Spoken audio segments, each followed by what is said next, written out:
Bonjour chers téléspectateurs, voici une expérience de Sœur Reilly. Dans son expérience, Jésus lui a montré la principauté de l'islam à la Mecque. J'espère que vous vous en tiendrez à la fin pour comprendre pleinement son expérience. Je continue maintenant. En 1990, le Seigneur s'est révélé à moi et m'a dit, « Je t'emmène dans un endroit pour te montrer un mystère. Ce que je vais te montrer, c'est la vérité que tu vas dire au monde. » Rapidement, le Seigneur m'a soulevé comme un bébé, et en un clin d'œil, il m'a transporté à la Mecque. Rapidement, j'ai vu qu'au lieu d'atterrir à la Mecque, nous planions dans une région montagneuse où je voyais des collines. J'ai dit au Seigneur, « Maître, tu as dit que tu m'emmenais à la Mecque, mais que sont ces collines ?» Le Seigneur m'a dit, « Ma fille, c'est dans ces collines que Mahomet a été visité par deux esprits. » Remarquez que le Seigneur n'a pas dit « deux anges », mais « deux esprits ». Lorsque le Seigneur a dit « deux esprits », je me suis demandé. Le Seigneur dit, « Tu te poses des questions et tu te poses des questions. Tu dois comprendre que Mahomet ne m'adorait pas, moi, le vrai Dieu, mais qu'il adorait un faux Dieu. Je te montre ces collines, car Mahomet a été visité dans ces collines par des démons. » En entendant cela, mon cœur fut brisé d'entendre cette vérité. Je réalisais que j'étais dans l'erreur. Le Seigneur dit, « C'est à cet endroit que les démons ont visité Mahomet et lui ont donné le Coran, le soi-disant livre sacré qui rivalisera avec la Bible. » Puis le Seigneur me montra la tombe de Mahomet. Elle était ouverte, et j'y vis un animal. Le Seigneur dit, « C'est la tombe de Mahomet, mais son âme est en enfer. » À l'époque, je ne savais même pas ce qu'était l'enfer. J'étais blessé de découvrir ces mystères de ma religion. Puis le Seigneur m'emmena à la Mecque. Quand nous y sommes arrivés, j'ai vu que c'était énorme.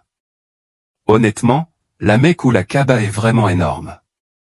J'ai vu que la Mecque est vraiment belle et immense, mais le Seigneur m'a dit, ce n'est pas encore notre destination. Je voulais juste que tu vois, car c'est là que tes parents viennent prier. Le Seigneur a dit, maintenant, nous devons suivre le trajet que suivent les pèlerins musulmans pour puiser l'eau bénite. Le Seigneur m'a emmené dans une grotte où l'eau coulait. Lorsque nous nous sommes tenus devant l'eau qui coulait, le Seigneur a ouvert mes yeux.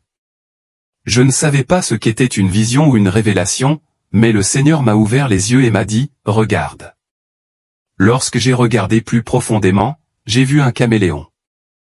Ce n'était pas notre caméléon terrestre, c'était en fait un énorme démon ayant les caractéristiques d'un caméléon. Derrière le démon, j'ai vu un python à deux têtes aux yeux rouges, et j'ai été saisi de terreur. J'étais sur le point de tomber, mais le Seigneur me saisit par le dos et me dit, « N'aie pas peur, car je suis venu avec toi ici pour te montrer un secret. Je t'ai amené ici pour te montrer le Dieu que tes parents adorent. Je ne suis pas le Dieu que tes parents adoraient, car ils adorent autre chose. » Lorsque les pèlerins musulmans jetaient des pierres dans l'eau, j'ai vu le démon caméléon ramasser leurs pierres. Finalement, le Seigneur m'a emmené à la Kaaba.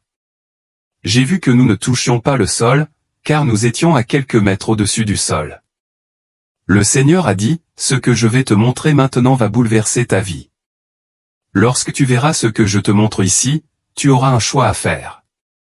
Maintenant, regarde attentivement la Kaaba. » Après avoir regardé, j'ai dit, « Seigneur, je ne vois rien. » Puis le Seigneur m'a frotté les yeux 3 fois afin d'ouvrir ma vision. Puis il a dit, « Ma fille, ouvre les yeux et regarde. » En contemplant la scène, je me suis retrouvé à dire, « Seigneur, tout ce que je vois, ce sont des gens qui tournent autour de la Kaaba. » En réponse, le Seigneur m'a exhorté, « Regarde encore, mon enfant.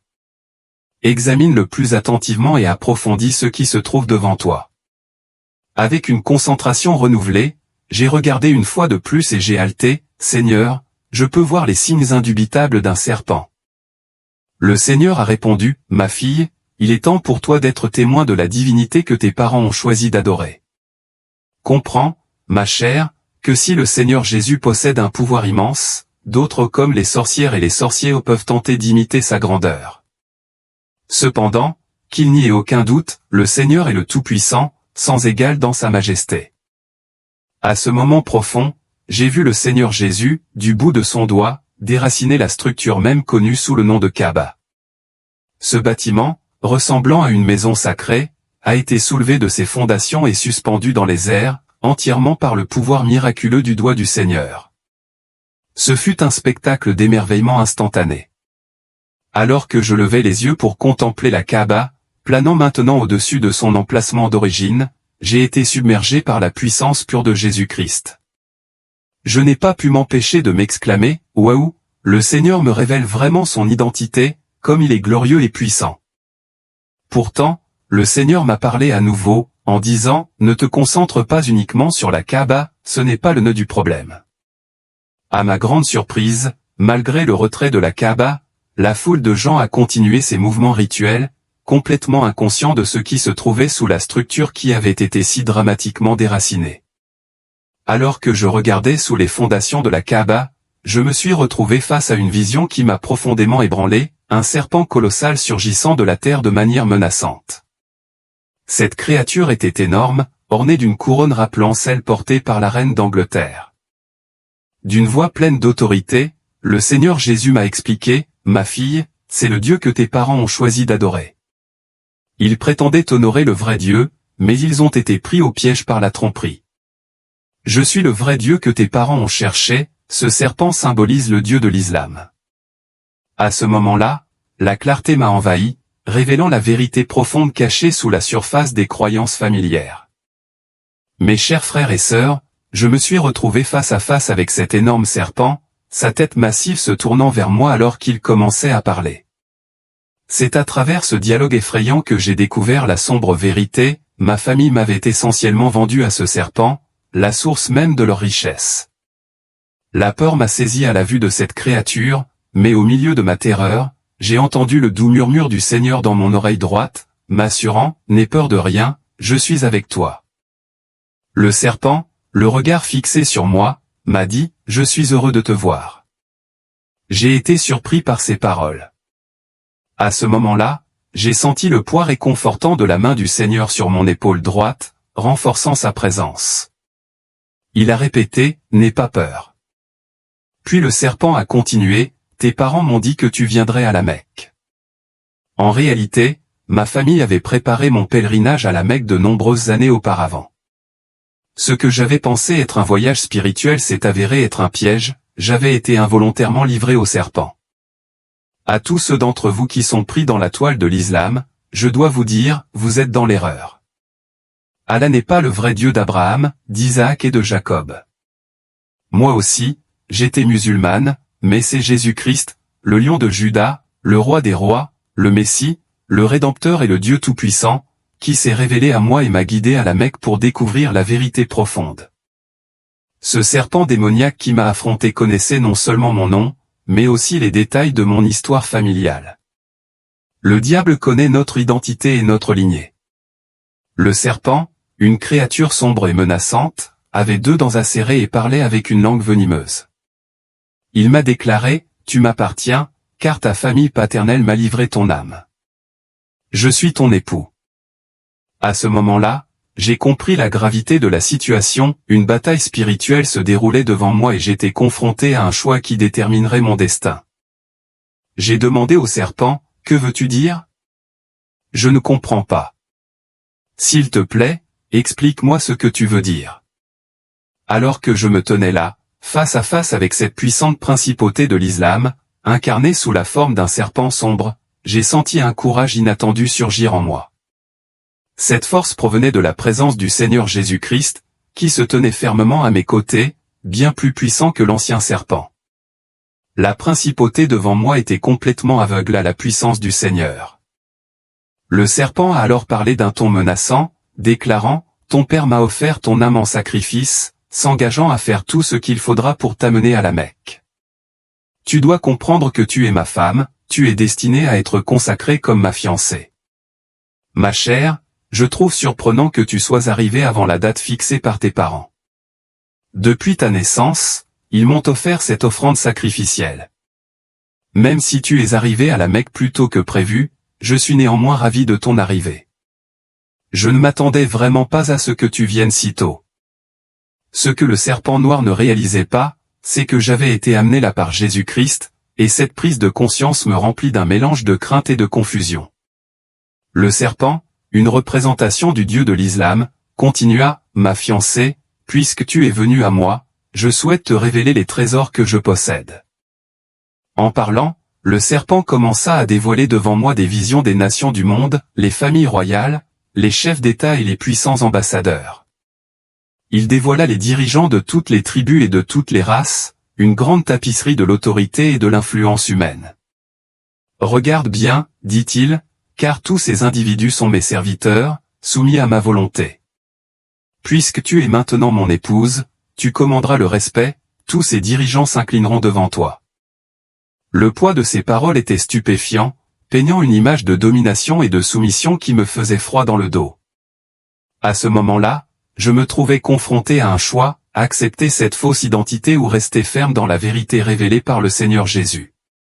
Le pouvoir du serpent semblait réel et menaçant, mais je savais que je n'étais pas seul dans cette bataille spirituelle. Le serpent noir, la principauté de l'islam, dirigea alors mon attention vers l'eau. On me montra la vaste étendue de la mer, et tandis que je contemplais ses profondeurs, je découvris un monde caché et mystérieux sous la surface. Je réalisai qu'il y avait des royaumes entiers qui se cachaient sous les vagues, cachés aux yeux des non-initiés. Le serpent continua sa démonstration, révélant la terre et la terre que nous habitons.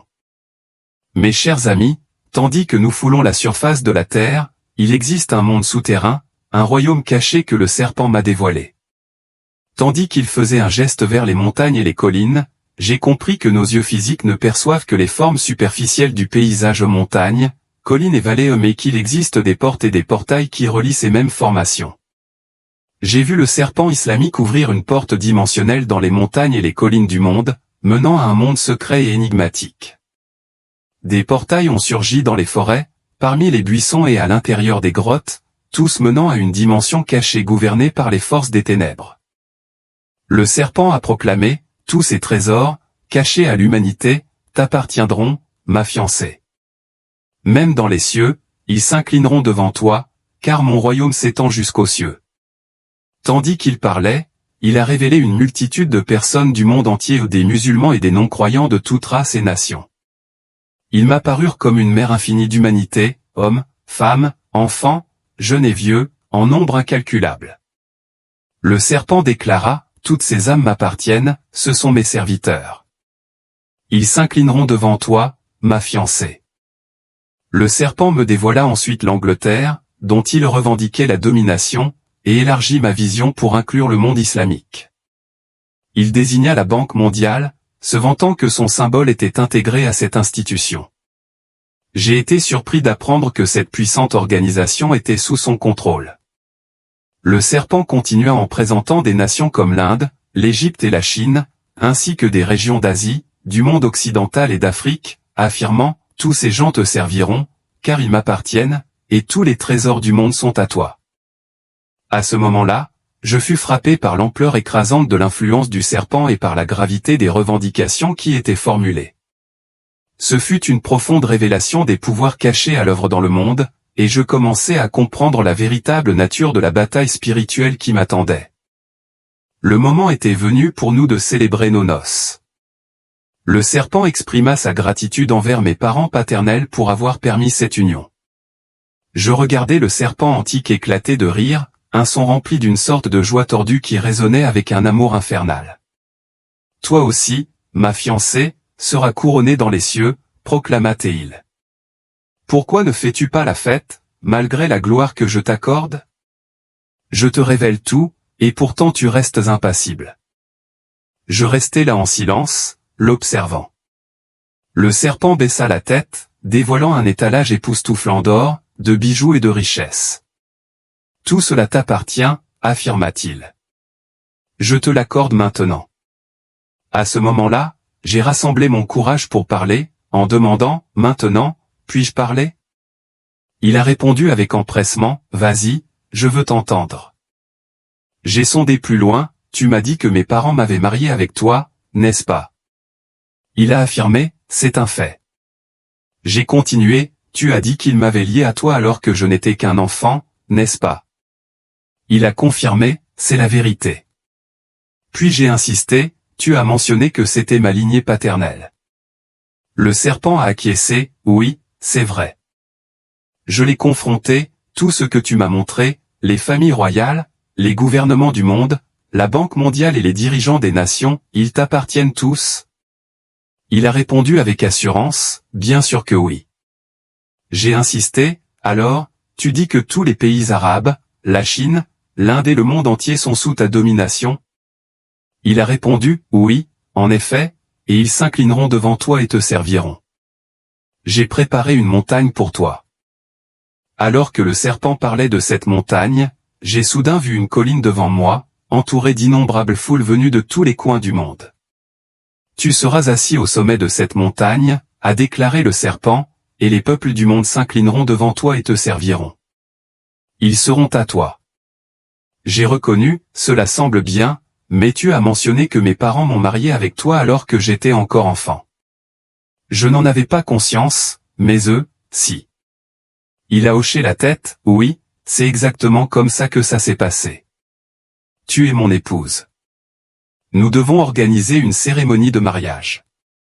Tout ce que tes parents avaient à faire était de te consacrer comme épouse, et je m'occuperai du reste.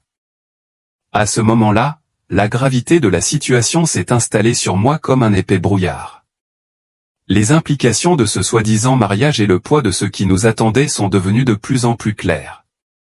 Une bataille se préparait, une bataille qui transcendait le domaine physique et plongeait profondément dans le domaine spirituel. Puis je me tournai vers l'ancien serpent, la principauté de l'islam, et déclarai hardiment, tout d'abord, je veux que tu comprennes que même si mes parents ont fixé une date pour m'emmener à la Mecque, ce ne sont pas eux qui m'ont amené ici. Est-ce que tu comprends cela?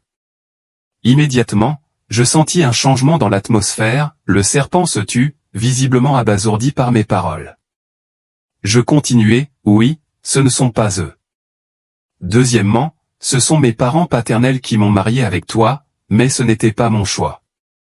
Je n'étais qu'une enfant. Troisièmement, je dois te faire comprendre que je ne suis pas ta femme, car je suis déjà marié. À l'évocation de mon mariage, je vis la fureur du serpent éclater. Je n'avais jamais vu une telle rage auparavant, l'ancien serpent était consumé par une colère incontrôlable.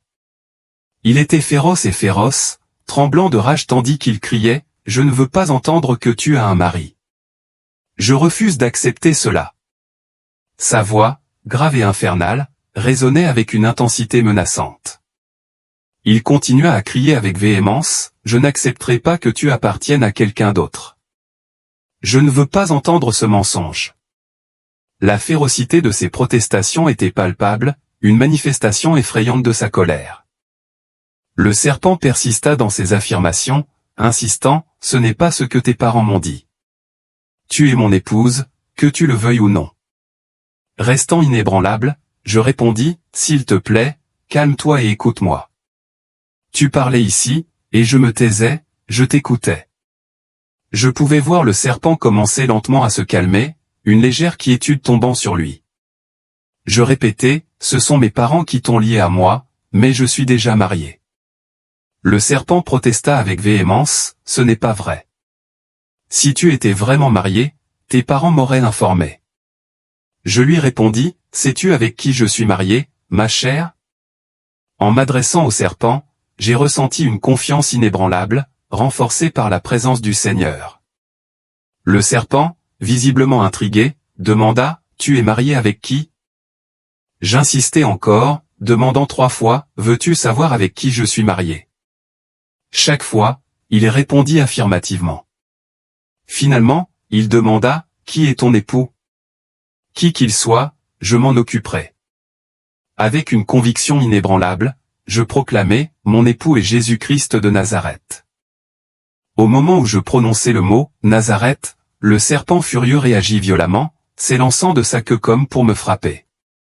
Mais au lieu de me frapper, sa queue se retourna vers un groupe de pèlerins musulmans qui tournaient autour de la Kaaba, provoquant le chaos et la destruction parmi ceux qui étaient venus l'adorer. Son intention de me détruire par la violence se retourna contre lui, car sa colère s'abattit sur ceux qui le servaient, révélant les fractures profondes au sein de son sombre domaine.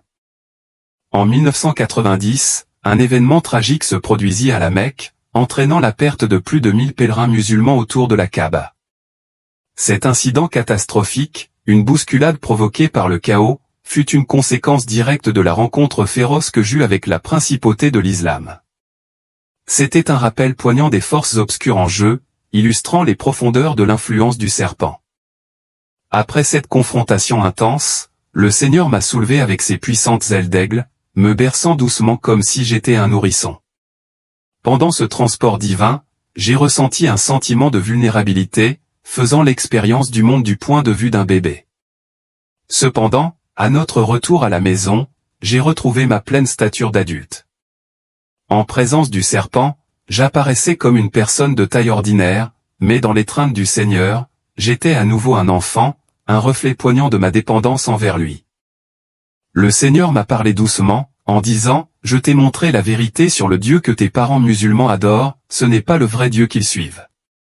Tu as été témoin de la nature du Dieu adoré par les musulmans et tes parents.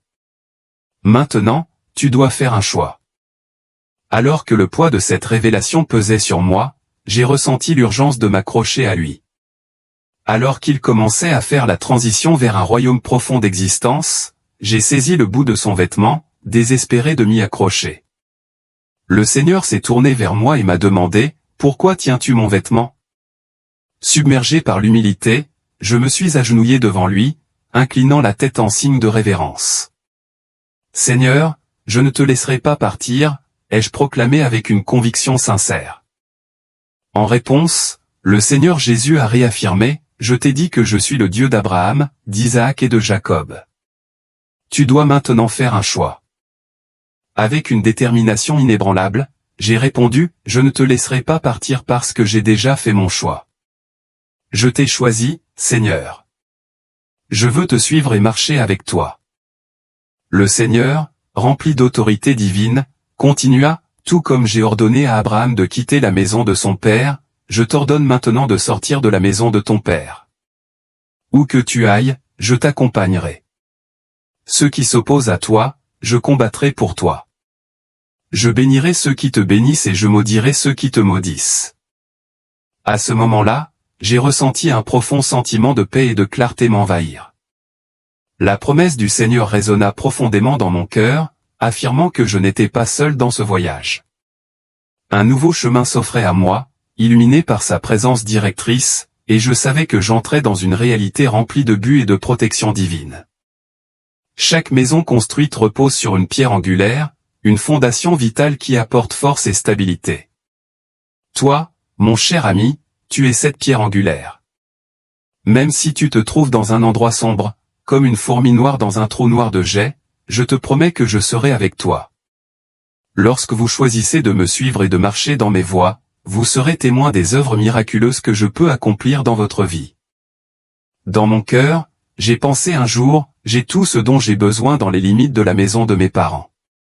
Mais le Seigneur m'a rassuré en disant, « Suis-moi et tu verras ma gloire se déployer dans ta vie. » Puis le Seigneur m'a parlé doucement, « Ris, il est temps pour moi de partir. Souviens-toi, je serai toujours avec toi, tu n'as pas besoin de t'inquiéter. » Alors que je relâchais à contre-séance ma prise sur le vêtement du Seigneur, j'ai réaffirmé mon engagement en disant, « Je te suivrai. » À ce moment-là, il a disparu, me laissant avec un profond sentiment de détermination et de détermination.